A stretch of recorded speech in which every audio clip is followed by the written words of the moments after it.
We were talking a lot before, but what I think a lot of this stuff sums up to, it's a feeling I had this week. And tell me if you feel the same way, where it's like I've been outside, I'm now 90 minutes outside of LA for a bit, but recently, man, I've been really taken with LA because of the people that I'm meeting, and it feels so much smaller than it did. Like thinking back to when I first came, like, 5 years ago or whatever, it's like the more people that you meet, the more you realize how small this industry is. And it's like a much more friendly vibe. And like as you start to realize the dynamics of the whole thing and like how things come together, and you continue to create and build on your own things so your value goes up in the market, things happen, and you link up with people. It's like LA to me is the place where I feel like I belong, you know? He's conquered it. He's Yeah, on top, baby. but He- it's like He's got a lead actor attached to his film. it He's yeah. not even living in LA and he feels like he's We're bigger than. just at the bottom of the mountain looking up, but it feels like I'm sure it feels the same way for you too, right? Like when you first came out here, and like I know you already had some ties to the industry, but I mean overall that compared to now, like what you're talking about, like where you're headed, it's like the longer you stay in this thing and stick it out, I just, man, I got so much respect for everyone who is in the industry, doing it, working in it, people who are in development, people in management, producers, everyone who's a part of this whole fucking machine. Like the deeper you get into it, like these are good people, man. I just I feel a lot more connected to the industry than I did. You seem like you just came from like a union meeting or something. Interesting. Have you been coming to LA at all lately? Yeah, I mean, almost every weekend. A lot of that has to do with my fiance's family is still there, but I mean, I know like long-term play, like I'm gonna be there. That's my spot. I love LA. I love LA. We love it. Is that a song? You LA amateur. Yeah, I guess. You don't know that song. Every Yeah. time I come into LA, it feels good. When you come into LAX, you're touching down, especially at night. See all. Uh, I'm gonna go vomit now, but thank you for the little anecdote. Well, Uh, different too, because you're originally from here. I'm yeah, a transplant, I always wanted to be here. I love that. And I don't blame you at all. It's funny. I mean, LA to me is a lot now bigger than the Hollywood industry. I guess growing up, I didn't really think about Hollywood stuff. It was crazy to me that people came here and they just thought of it as like the Disneyland of Hollywood, Yeah. where like it's all just, you're as big as your last movie and stuff. And but anyway, uh no, I mean even now living in Santa Monica and stuff, I feel a bit outside of the film business. But That makes sense. as far as like the day-to-day stuff goes, I mean, I'm of it. Like I'm auditioning for stuff, I have good reps, I have movies and stuff that are being made and everything, but it's very like finite for me. I don't really feel like I'm in the community of Hollywood. You don't feel that way? You are though, to some extent. And obviously you can get like more to the epicenter of it as you continue to climb, but you're definitely in it, I'm definitely in it, yeah. you know? I'm I in it, but yeah, I just I haven't like bathed in it and swam around in it, I suppose. yeah, yeah. But bro, I mean, we're getting closer, and we were talking too about like I started this whole thing with zero connections. My dad's a doctor like on the East Coast. Like they had nothing to do with Hollywood or the industry or anything. And so much of my success has come from cold reach outs. I want to touch on that because a lot of our listeners, I'm sure, don't come from backgrounds where they have all these connects. And, just because you're not Amy Adams' daughter doesn't mean you can't have a career. And it's like if you put it in the right way and you're not you have the right energy behind it and the right focus, and every day you're working on your own stuff, you can approach people in a way that you might think you have zero shot or zero chance of getting a response. And that's the biggest lesson that I've learned. And now I literally don't care. Like I'm like the worst that can happen is they don't respond. And that's usually Hollywood's default thing because people, you have no idea who the next player is, and that's what makes it exciting. But um, you'll get a lot of no responses, but it's like you'll be shocked by the people that do respond and that will take that call and will take that meeting, and the relationship will continue to develop, and that can lead to opportunities, and that's how it works. It's All like right. they're So shop. so spare us all the generalizations here. Let's get to what we're really getting at. That's You, on you, purpose, bro. you Yeah. did a cold reach out on LinkedIn and got to a badass big wig in distribution. And they've been giving you notes off and on, right? Yeah. Yeah. So thinking about that scenario, it's like already had a script that was And by developed. the way, I find that fascinating because I've heard from a number of people at big agencies saying they're like contractually obligated to not respond to cold emails. So For I mean, I would understand if they're like, can you read my script? Like that's unsolicited submissions, right?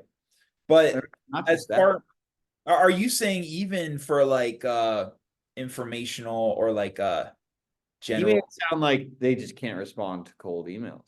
Interesting. I Yes, think I just love that you contradicted that and got what you wanted.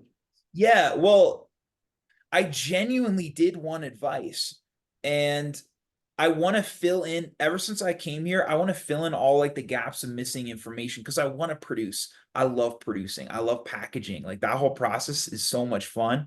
And I want to learn the ins and outs of everything. So I approach distributors and like and but one thing I want to point out too is like by that point I had written 7 scripts that are pretty shitty to get to that one that I'm like, it has some promise, it's a high concept, and it's like it's the combination of the grit and persistence and the eloquence of being able to approach in the right way, but also having stuff to back it up. By that point, I'd also made a bunch of shorts that got a lot of attention. And so it's like having one foot in the space of going out to people and persisting, but another foot in the way of like, no, I am creating, I'm making my own stuff. Because in LA, especially, a lot of people who are just starting out, there's a lot of talk. And there's very few who are actually doing and executing on stuff.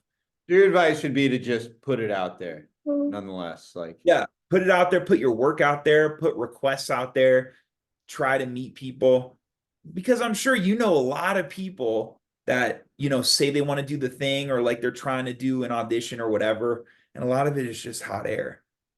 it's all smoke and mirrors. Yeah. Yeah. But also I don't even understand that because I want to do the thing, you know what I mean? Like, and I know you do too. It's like because we actually like the doing of the thing, but I feel like if you're just talking about it, like what's the point? They like the appearance of like being an actor or something, or like they want attention. Like what's the They probably want to do it too, but like on some level, it's like faking it until you make it is the first thing. yeah, but Then never obviously on some level, some people just want to like appear to be an actor. But be an actor than to appear to be an actor. what? It's better to be an actor than to appear to be an actor. And you're being an actor if you're like doing self tapes and you're getting your headshots updated and all that, all that little work every day. If you're in the process of it, you're an actor. But the people who are just like, they get brunch and they like talk about thinking about auditioning for something. It's like, what is Yeah, that? it's funny. People used to always talk about like, well, can you call yourself an actor? Can you call yourself an actor? And I think no one in my family has ever had a real question about that. They've never really put being an actor, in like a huge respect for one. It's like, no shit, you're an actor. It's not that big of a deal. Like actors don't work all the time. Yeah. Like, you might have gotten a huge movie and then didn't work for 10 years after that at least. And like, it's not like we know how the business is. Like it's tough. So you're still an actor. But that being said, can you say that I think the bigger question maybe that people are really getting at is, hey, are you like a career sustaining actor? And are you able to make a living out of it? And the answer to that I have as well. And it might not be for as many people that pursue it, like it's such a tough industry. But also you never know when something's gonna be right around the corner. So yeah, you shouldn't be so self-righteous about it either. Tough Yeah. love. And also, what can you control? Like, yeah, you would love, everyone would love to be a self-sustaining actor where they, they're able to pay their bills and like that is the dream. And obviously there's a cherry on top of that too. But uh the thing is though, you should focus on what you can control.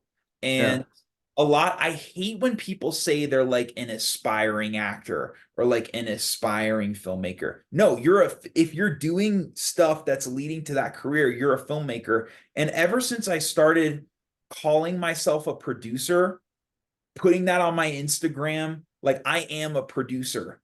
I don't have a PGA credit or whatever. You're getting into right now what we were just going over, which is that people make it such a big deal to like call There's it. I don't different, think it's a big deal to say aspiring. I kind of say that sometimes. So yeah. but I feel like that I don't know, that puts you in a certain position. But the difference between what I was talking about before is like call yourself the thing, but back it up with action. Like me saying that I'm a producer, I'm not just like going to brunch and like I produce. And they're like, what do you produce? No, I'm actively producing. Every Right. day I'm thinking about it and I'm acting on it. But by giving myself that label, like something that Tony Robbins talks about is that the one thing that people want to stay congruent with the most is their identity. So if you identify with a certain thing, if you're like, I'm a studio head and you act every day in accordance with that, yeah, it's a little bit of delusion, but like that's what this industry is. If you stay in that, Faking it till you make it. yeah, that's basically what this is. But I mean, the faking it, it's like if you're actually doing it and you're taking the steps, like if I'm breaking down a budget and scheduling shit, like I'm producing. That's what that is. I might not have a credit on IMDb yet, but I like it's getting to that point, you know? Yeah, I don't think that should be such a big deal for you. And it's not for me because of our proximity to the actual industry. Like you have been producing stuff on a small scale for a long time. Right. And we know the reality that like a lot of producers still aren't able to make a career out of it. Like it's not that big of a deal to be a producer. It is to some, but then to others, they're very big time producers, and yet they're one bad movie away from like That's being true. bad duckling, the ugly duckling in town. That's And I've true. seen that happen. That's Um, also like that. I think that's a miscalculation too on their part. People say that like they don't know what's going to happen with stuff, but like when you blow a budget out of a certain proportion and you don't schedule it right, or you let things run over, or like you don't have the right, for whatever reason, your creative appetite doesn't line up with the mainstream. Like I feel like producers should take a lot more responsibility for like missteps in their career of like a film not working out than they do. You know what I mean? I don't know to what like the official dynamic is in Hollywood of like how many chances you get and stuff. But I remember when I was a kid, our family friend telling us about this guy that made a movie, and like I loved the movie when I was a kid. It was a big comedy, but he was like, yeah, the guy that made that, this is pretty much his last shot. Like he's been given a few shots by these big studios, and who knows what his background was. I'm sure it was big to get in the system. But he was Yeah. like, that's pretty much his last shot. And I don't think the movie ended up doing well. You know, wish that person all the best. I mean, I'm sure they're probably doing they had something come up. But same thing like in acting, I've never thought it was that big of a deal to be an actor because like all my friends are gunning it as actors. My not all my friends, but like my three actor friends are like really going at it. And Yep. we've all been really close for a while. And we've put just as much investment into it as people in other industries, or you try to. It's hard in acting to find something that's tangible to Yeah. I'm into, but we all have, and we've all like made huge strides for herself. And I think we all have like tried to grow as people and stuff too, and like, put our heart and soul into it. So we've kind of seen the strides that we've made. And I've had one time where someone was mad at me and they said, you're not even an actor. And I had, literally zero interest in trying to respond to that. Like I could care so much less because no one can take away from me like what I know about myself with going through it. And that says everything about him. Everything. For whatever reason, Yeah, yeah. he doesn't think he can do it or whatever. That person has no relation to the entertainment business. I pretty much only ever had one person be that mad at me. And it was this person, and it's like comical. He was like whipping out like the most kind of childish disses ever. And so I think that's kind of like a cliche, like what we were just talking about, a diss of like, oh, they're just a wannabe producer, a wannabe director, a wannabe writer, wannabe actor. And Yeah, someone once said to me, oh, or to someone else about me, like, oh, he's just a shorts guy. Like he'll never do features, you I know? love it. Like, because at the end of the day, it just I forgot where I was going with that. I mean, Um, the whole thing about like being I'll try to jog. oh no, I know what I was going to say. Sorry, I'm so sorry. It's not like I rep being an actor that hard. I don't even act like an actor. Yeah. You're I'm not not like like the posting guy like pictures and doing the whole thing. And no, I'm not going to like what I assume that type of vibe would be is like having like lunches in Beverly Hills and like trying to like gallivant around and like go out of nightclubs being like, have you seen my publicist? Did they not tell you I was in this movie recently? Like that's not my lifestyle personally. I'm in the trenches, man. I'm a blue collar you actor. are, bro. You are, but because of that, you're actually gonna be an actor, you know? Like those, Oh, yeah. 100%. Like I have no doubts in like what I've done Right, right, right. and by the way, like even starting out, I far exceeded my expectations of what I would like hoped I would do on some level. I mean, I remember as a kid thinking like I saw this one actor that was like he was with his wife and they seemed like such cool people and he's just like a normal dude. And he's just like, oh yeah. And he's like, I'm an actor. And I'm like, really? Like, what have you been in? And he's like, I'm on this TV show on the Sci-Fi Channel. And I'm not it's not the most like the best stuff I could be in, but it's a working job and I'm kind of happy about it. And I remember looking at him just like, dang, Like, pretty whoa. that's pretty badass to just like be making a living at it, acting, and just have like a consistent thing. And he's just doing it, and who knows where he can go. He's such a talented person, yet so normal. And then I remember like going to like this prestigious drama school, but then feeling like I didn't really have any confidence in my acting. I like lost all my confidence. And I remember thinking like if I could just get like a soap opera or do a play or like do some type of like B movie or something where I really like got some confidence and gained a lot of experience, that would be the best. And I've done that in strides and like I'm so confident and really leaning it and my expectations got so much higher. But uh it's it's uh it's all about having your own scoreboard again and knowing what you're about. And I'm sure if I was a lot more insecure about it, like I will admit, when I'm around really, really big people and they don't know anything about my family, and like if I was around like Leonardo DiCaprio or something, and we were playing pickleball, I might not want to throw in immediately that I'm an actor because let's say we're playing pickleball and we're just hanging through that, and they just want to kind of like they want to know if you're successful. If I say I'm an actor and I'm not, they don't know me from anything, and I just like a Lifetime movie or something, it's a little bit like yeah, they're not all getting excited about that. If they're a cool person or they have a second and they're genuinely interested in you, they might be like, "Oh no way. Like, dude, that's awesome. I never got to do a Lifetime movie." They might have some comment about it, and they might recognize that it's not easy to get a big part in It's anything. same thing with me and James Wan. I'm not gonna whip that out right away, you know? Isn't that funny? Yeah.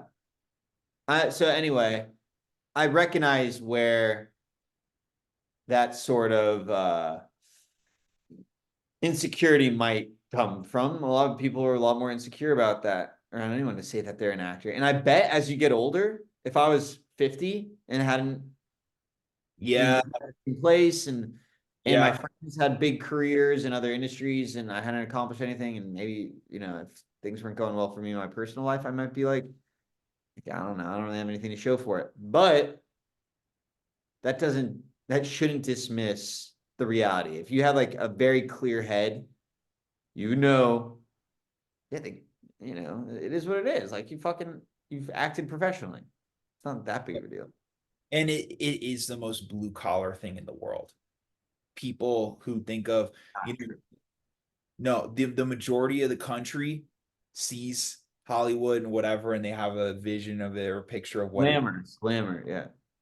like. Bro, me getting up this morning at 4:30 on my own in the dark, typing away. It's the least glamorous fucking thing in the world. Stack enough of those up. Yeah, you can have glamorous moments. You can be at like, March to do film and like the red carpet and all this shit, and you're at the marketplace and people know your name. Yeah, that shit can happen, but it's only after stacking up enough of those days of you doing self tapes that you have no fucking idea what's going to happen, and you spend all this Right. time like learning the lines and the character, and it's like you're just putting it out in the ether. It's like, man, the amount of hours that you log that people don't see and they have no idea once you reach, it's like the overnight success thing. It's Well, great. look, yeah, when does it end? I mean, I'm good buddies with the showrunner of like a huge show, and he's, in his 50s and like late 50s, and he's grinding every day. Like he wants to play pickleball all the time. He can't Monday through Friday. But you gotta love that to some. I mean, don't you love the grind to some extent? As far like you like the I work. think working with a team of people that you like Yeah. and that complement each other and making money to do it and getting it seen by people is literally like one of the biggest highs in life. How Yeah. about I agree being on set and those types of things. How about like the individual work that you do as far as character stuff and line stuff? Do you like that stuff? Or is it more like you go through that in order to get on set? If it is for something that is cool, that you're paid for, that's prestigious, you might recognize the people that are going to be in it and stuff that are making it. That I have no problem with at all. But when you have a day job and you have all this and everything, memorizing lines can feel pretty damn tedious. So I will say, but no, I mean it's all a privilege. It is. Similar comp though to my type of stuff is like when I'm writing stuff, um, when you get to the place where people expect it, or even better, like the dream is once I have enough features under my belt that are wide release that people really like and they're looking forward to the next thing, the writing of that script is going to be so much fucking fun because I know there's a built-in audience that's waiting for that. It's the difference between even a smaller scale example is when you have like a rep or even people in the industry who are ready to read a script. It's a different thing than when you're first starting out and you're like, well, look, I have no fucking idea, but I'm doing it, you It know? really is, man. I mean, that book that Thomas Lennon wrote, How to Make Movies for Fun and Profit, they really talk they talk about Hollywood in a high regard because they're like, hopefully you get a writing partner that you like and have fun, drink while you're at it, maybe, and embrace the traffic around town, learn a language when you're in the car. Like you get to meet all these big time celebrities and treat them like they're a lesser known member of the royal family. Bro, And it's it's just like it's a privilege. it's a crazy lifestyle. It's crazy, but it's the only, I mean, I don't even know why you like when you were growing up, were you always doing impressions and stuff, or was it more like you saw movies and that was kind of the initial spark? Because it's really it, a lot of the time when I was a kid, I felt like I was on the outside looking in because I had this mentality about like creating stories, and I'd always be daydreaming, and I'd always think of these fucked up, scary scenarios of like like, I'm in second grade and I'm like writing this really fucked up story. And I don't know what that is, but like, was it more like you had the family background or you saw a movie or like you met that actor? What was For that? me, for Yeah. me, I was obsessed with movies for sure. Okay. Loved analyzing them. What were From like the top three that you saw as a kid? the time I was 6 to 8, it was Waterworld with Kevin Costner. Saw it over 100 times. One of the biggest flops in box office history. Interesting. I've They never. have a ride for it at Universal Studios. It's a post-apocalyptic world where everything's turned into water, and Kevin Costner basically lives on a boat and has to get past Dennis Hopper, the villain. Neither here nor there. That was one of them. Second one, and I've watched it so many times. Second one was Blade with Wesley Snipes, the vampire movie. My parents literally, I don't know how I got obsessed with it. They were like, "Why does our kid watch Like Blade how so you much?" found it. Yeah. Yeah, and I literally, it's probably from one of my older cousins. I would get them to fast forward to certain parts. Anyway, there's those movies, and then when I really got into film and stuff, it was like Goodfellas and The Godfather and stuff and Breaking Away. But uh, I remember the first distinct time that I wanted to make a movie was I was with my buddies in Mexico in Cabo.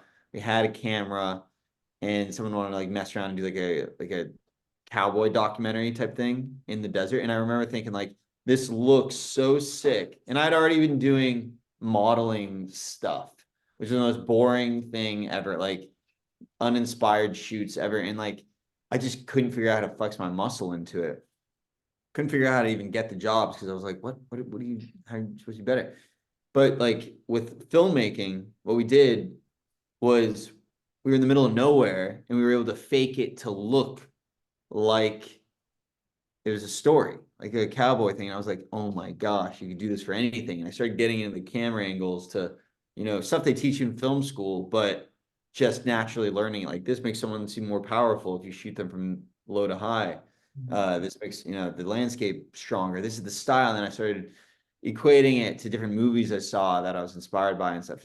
And that really and then I started getting into like, okay, who are the best actors? Why do I like them? What was their training like? And it didn't all go smoothly at all, but But the actor thing makes sense because they're the like when people are watching a movie that don't know anything about the industry and you're already ingratiated into it with your family and everything, but like for the common man who's watching a movie, they see the actor. They don't see, for me, like what a director does. I thought a director sets up the camera and needs to know all about the camera shit. That's a cinematographer. I thought, and I hated that shit. And I was like, I never want to do, but as soon as I learn, all you need to do is have like the vision and talk to actors and like tell them what shots you want. Like, this is the fucking best. I'm sure being writer director is a beautiful thing. Yeah. yeah, man. I'm sure part of your passion for it too came from your parents as far as like how they talked about movies. Yeah? Sure. I always broke them down with my dad and stuff. I will say about acting, I think this is worth noting.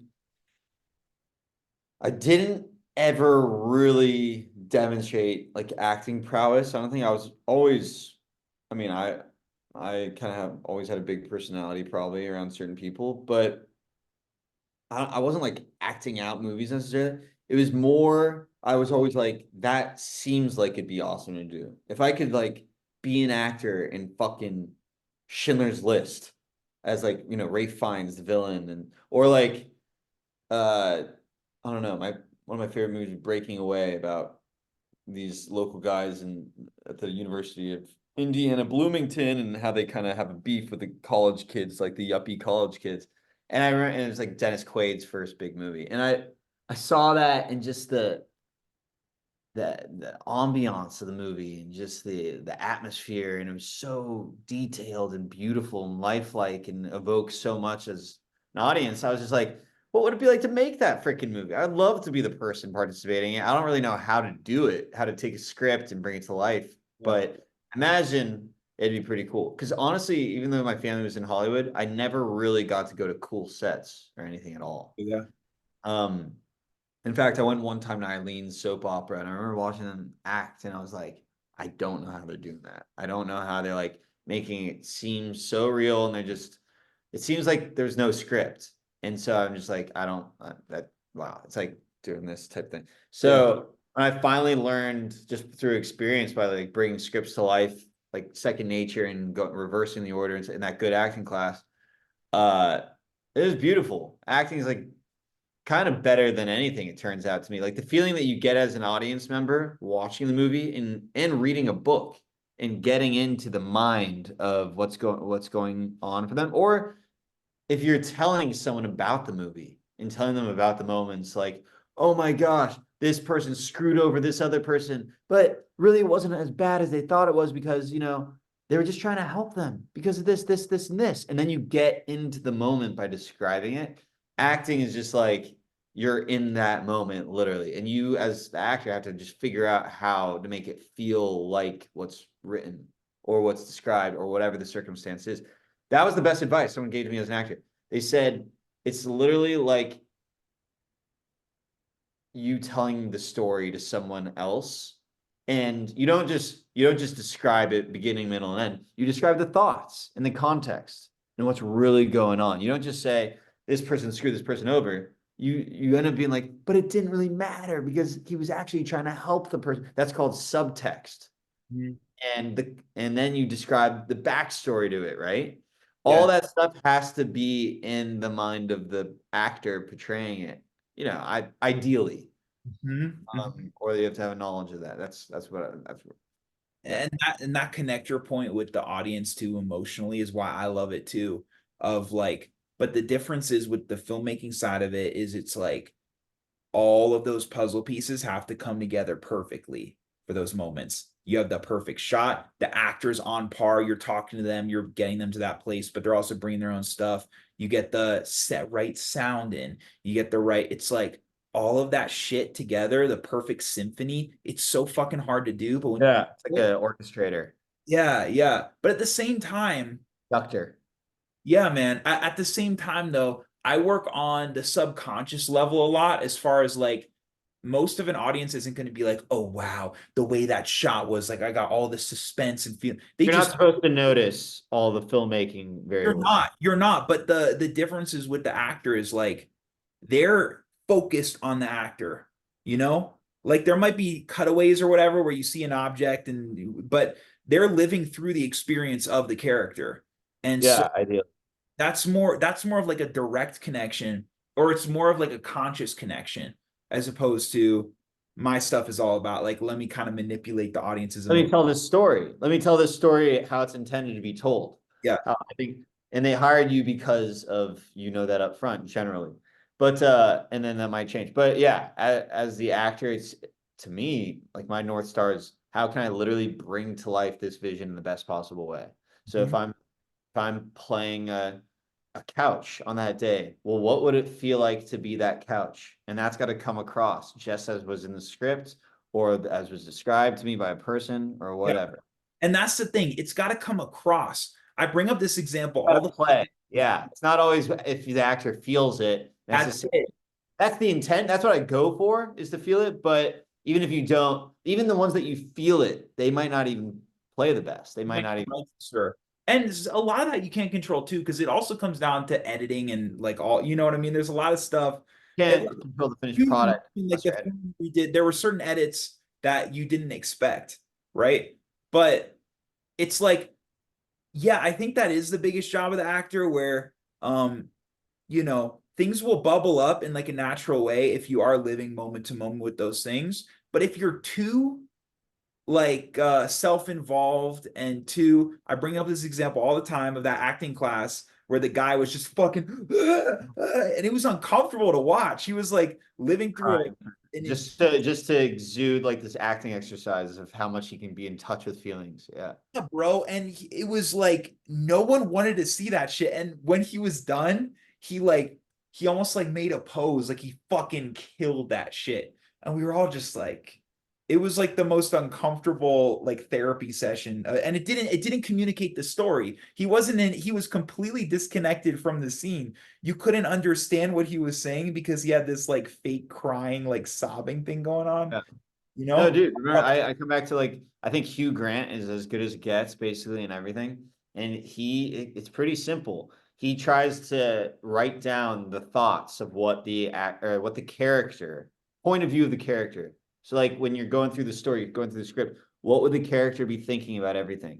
and he goes and does that as much as possible, so that even he'll cover the next line, so he doesn't know what the character is going to say next, but he Right. has an option of saying multiple things, and he writes it down to see if he is in the mind of the character. Then on the day of, he'll try a bunch of different little things. Like he'll try not literally not thinking anything, like not trying to be in character, not trying this, because he's thought about the character. He's thought in the mind of the character so much that ideally he's in that thing.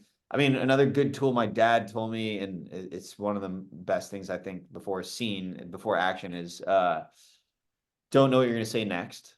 Right.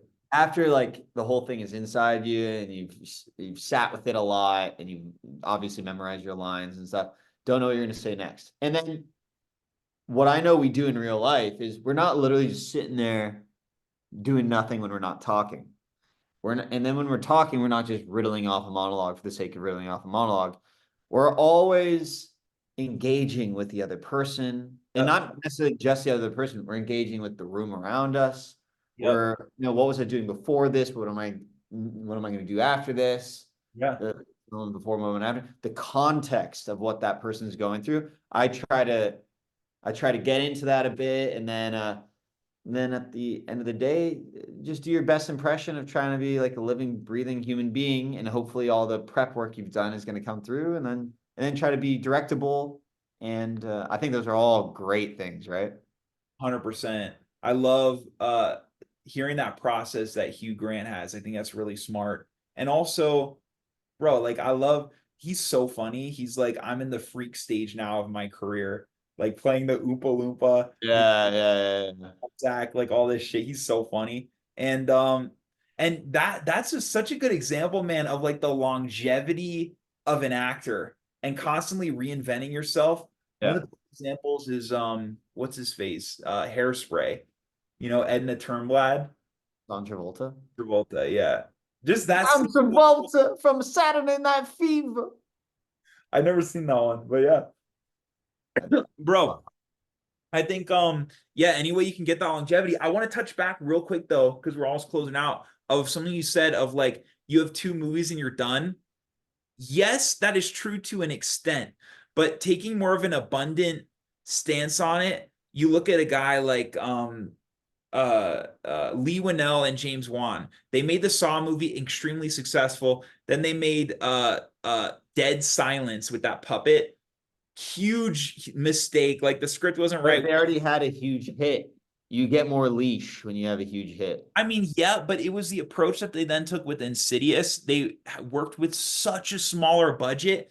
I just think that now there's enough money out there that's like it's more of a sliding scale. Like I just don't think it's like a completely closed door. You know what I Of mean? course, of course, of course. Yeah, you got to do you no matter what.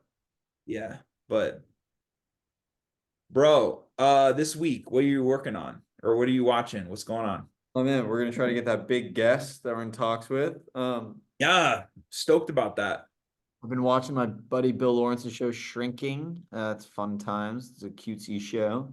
That Jason on. Segel's so funny. It's on Apple TV. You don't know it? I've heard the name, but I don't know anything about the actual show. It's called Shrinking. It's about a shrink and a therapist, and from the same maker as Scrubs and stuff. It's like cutesy. Everyone's kind of suffering together, humor, but it's fun. It's uplifting. I know the creator, and his wife's like one of the leads in it. She's great. She's in Cougar Town as well. They did that show, and Nice. yeah. Anyway, a lot of sports are on right now. What about yourself? I am I don't have really much time to watch stuff, but uh man, I'm getting this revision locked. I'm on page like 81, hopefully gonna get to like 85 or 90. So that's coming up for this first feature I'm trying to get off the ground. So we'll see what happens with that. See if you get any more notes from the big shot you've been in talks with. Yes, sir. A few people. I'm excited, man. Oh, now you tell me. All right, I want to hear the other Yeah, details. that'll Off come camera. next spot. Next spot. Good boy. Have a great one. Great seeing you, bro. I'll see you next week. Sounds great.